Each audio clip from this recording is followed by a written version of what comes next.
Pemerintah melalui PLN memastikan tidak ada penghapusan golongan pelanggan dengan daya 450 volt ampere. Selain itu, dipastikan daya listrik 450 volt ampere juga tidak akan dinaikkan menjadi 900 volt ampere dan tidak ada perubahan tarif listrik.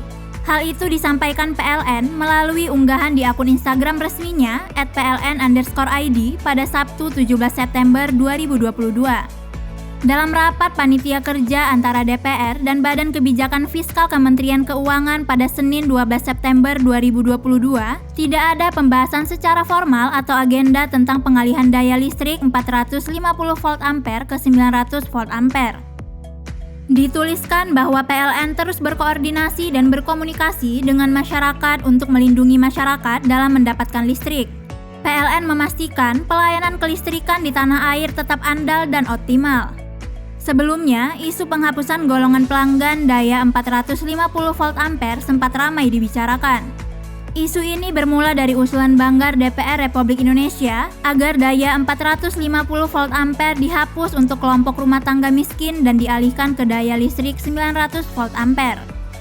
Diberitakan Kompas.com, Ketua Banggar DPR Republik Indonesia Said Abdullah mengatakan, daya listrik 450 volt ampere perlu dihapus untuk penyesuaian dengan tingkat kebutuhan yang semakin lama semakin meningkat.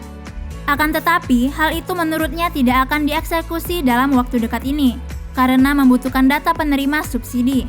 Usulan penghapusan daya listrik 450 volt ampere berawal dari kondisi PT PLN yang terus mengalami oversupply listrik. Kondisi surplus listrik ini diperkirakan mencapai 41 gigawatt pada 2030, seiring dengan penerapan energi baru terbarukan. Untuk setiap 1 gigawatt, PLN harus menanggung beban sekitar 3 triliun rupiah per tahun.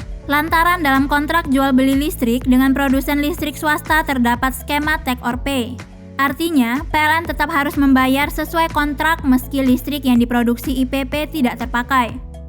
Karenanya, Banggar menilai pemerintah perlu menaikkan daya listrik penerima subsidi agar meningkatkan serapan listrik PLN yang saat ini mengalami oversupply. Sementara itu, Kementerian Energi dan Sumber Daya Mineral sebelumnya juga sudah membantah daya listrik 450 volt ampere dihapus. Sebab pemerintah saat ini berfokus untuk mendorong subsidi listrik menjadi lebih tepat sasaran. PLT Dirjen Ketenagalistrikan Kementerian ESDM, Dadan Kusdiana mengatakan, sepemahamannya itu bukan kesepakatan. Narasi lengkapnya adalah bahwa subsidi itu harus semakin tepat sasaran, termasuk untuk kelompok 450 volt ampere. Bisanews.id, Nindya Farisa, mewartakan.